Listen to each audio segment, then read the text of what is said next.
What if I told you that the most powerful army in Europe once marched into a foreign land and simply vanished?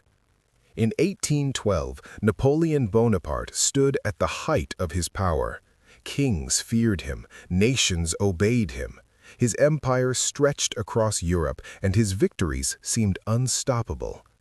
But one decision would change everything forever. One march into Russia would turn glory into disaster, and an empire into history. Napoleon did not invade Russia out of madness, he invaded out of confidence. Russia had refused to fully obey his economic blockade against Britain, threatening Napoleon's control over Europe's wealth and trade. To force Russia back into line, Napoleon assembled the largest military force the world had ever seen, the Grande Armée. Nearly 600,000 soldiers from France, Germany, Italy, Poland, and beyond stood ready. On paper, no army could resist them. With discipline, firepower, and experience, victory seemed inevitable. In June 1812, the Grande Armée crossed into Russian territory. The march was massive, orderly, and terrifying. Columns of infantry stretched for miles, cavalry thundered across open fields, cannons rolled forward supported by endless supply wagons. But almost immediately, something felt wrong. The Russian army did not fight. Instead, they retreated. Villages were abandoned, fields were burned, roads led deeper into empty land. Napoleon was winning territory, but not the war he expected. Without realizing it, he was being pulled into a trap designed not to defeat his army in battle, but to destroy it slowly. As Napoleon pushed deeper into Russia, the campaign began to change. The farther the Grande Armée marched, the longer its supply lines stretched, and the more fragile they became. Roads turned to mud, rivers swelled, and small villages provided little to eat. What was meant to be a swift conquest slowly turned into a grinding march across empty lands. Soldiers went hungry, horses collapsed, disease spread silently through the ranks.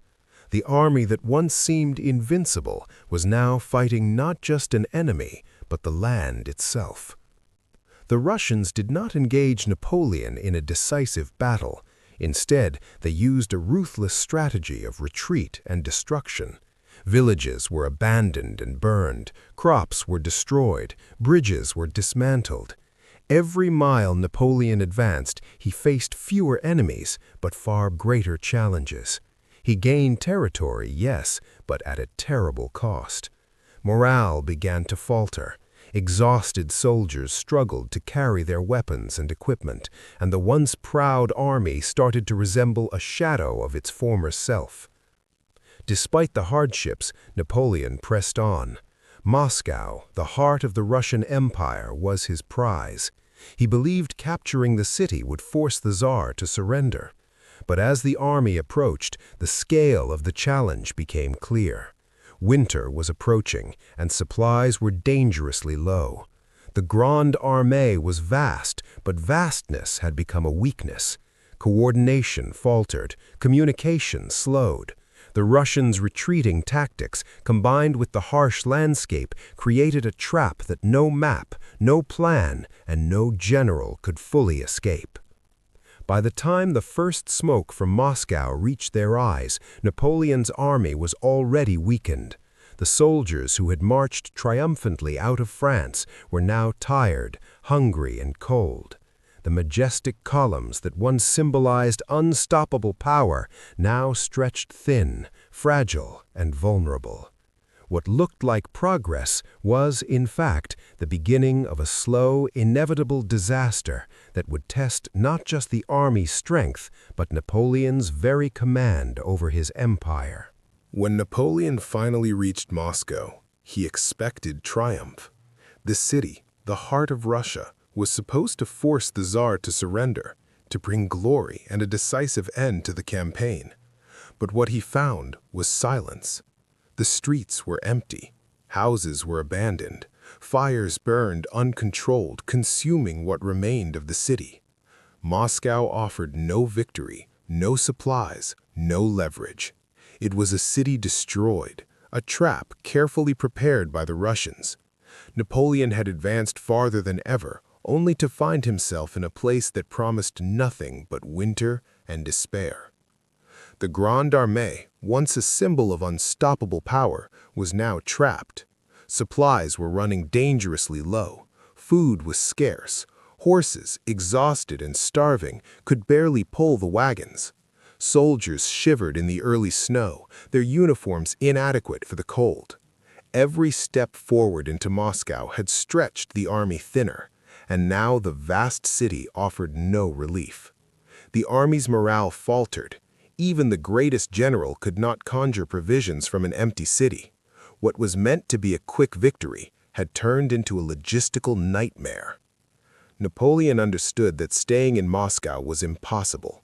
The harsh Russian winter was approaching rapidly, and the army could not survive without food, shelter, and reinforcements. The decision to retreat was not just strategic, it was survival. Yet retreat in Russia was never simple. The Russians had burned the land behind them, leaving nothing to sustain the army. Every mile back toward France would bring more suffering, more loss, and more exposure to the freezing, hostile landscape. The Grande Armée faced an enemy it could not defeat: distance, weather, and a cunning adversary who refused to fight conventionally. As the first columns turned to leave the ruined city, the scale of the disaster became painfully clear. Napoleon's dream of conquest had collided with the reality of Russia itself. The army that had marched into Moscow with pride now staggered away, already losing thousands. Soldiers struggled through snow, wagons sunk into frozen mud, and the winter wind cut through their clothing. What was supposed to be a triumph was instead the beginning of one of history's most devastating retreats, a slow collapse that would haunt Europe and destroy the aura of Napoleon's invincibility. The retreat from Moscow was a nightmare unlike any battlefield defeat. Napoleon's Grande Armée, once the pride of Europe, now struggled through snow, ice, and freezing winds, starving and exhausted. Roads became impassable, rivers froze and thawed unpredictably, and the Russian army harassed the retreating columns at every turn. Soldiers stumbled over frozen ground, wagons sank into mud, and horses collapsed under the weight of supplies. Discipline faltered, and fear rippled through the ranks with every mile. The most terrifying obstacle came at the Berezina River. Here, Napoleon's army faced near annihilation. Engineers raced to build makeshift bridges, while soldiers crossed cautiously, carrying the little equipment and supplies they could save. Snow fell, ice cracked, and panic threatened to engulf the columns. Thousands were trapped between the icy waters and pursuing Russian forces. Hunger, exhaustion, and the bitter cold proved far deadlier than any cannon or musket. The retreat was not just a march, it was a desperate fight for survival. By the time the survivors finally left Russian soil, the scale of the disaster became painfully clear. Tens of thousands of soldiers, once the strongest army Europe had ever seen, were dead, missing, or captured. Horses, wagons, and artillery were abandoned in snowdrifts and rivers. Napoleon had gained nothing from the campaign, no decisive victory, no surrender from the Tsar, no glory. The Grande Armée had been shattered, leaving Napoleon's reputation scarred and Europe ready to rise against him again. The Russian campaign proved that even the greatest armies could be undone by the land, the weather, and the resilience of an enemy who refused to fight conventionally. What began as a bold invasion ended in tragedy and cautionary legend. Hunger, cold, and exhaustion had destroyed more than soldiers. They had destroyed the myth of Napoleon's invincibility. The events of 1812 would be remembered for centuries as a lesson in overreach, pride, and the unstoppable force of nature itself. The few soldiers who survived the retreat returned to France broken, cold, and starving.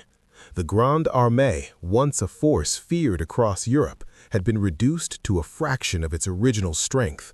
Horses, wagons, and artillery were lost, leaving nothing but memories of what had once been unstoppable power. Napoleon had survived, but his aura of invincibility had been shattered. The world had seen that even the greatest armies could fall victim to distance, winter, and strategic cunning. Europe watched closely as news of the disaster spread. Allies turned wary, and former enemies saw opportunity. Coalitions began to form against France once more, sensing that Napoleon's grip on Europe was weakening. The campaign in Russia had not only decimated his army, it had emboldened his rivals. Territories that had been held in fear started to rise in resistance, and the idea of Napoleon as an unstoppable conqueror became a thing of the past. Napoleon himself learned a bitter lesson. Overreach, arrogance, and underestimating nature could undo even the greatest military genius. The Russian campaign marked a turning point not only for his empire, but for European history. From Moscow to the Berezina, the campaign left a trail of suffering, shattered families, and broken dreams. It became a symbol of the limits of power and a cautionary tale for generations to come. The legacy of 1812 would endure long after the snow melted. It was a story of ambition meeting reality, of pride meeting the harshest conditions on earth. The Grande Armée's suffering would be remembered not just for the battles they fought, but for the cruel lessons taught by hunger, cold, and distance. History would never forget that even an emperor could be humbled by the relentless force of Russia. If you enjoyed this story, don't forget to subscribe to our Wars and Wealth channel for more epic history videos, analysis, and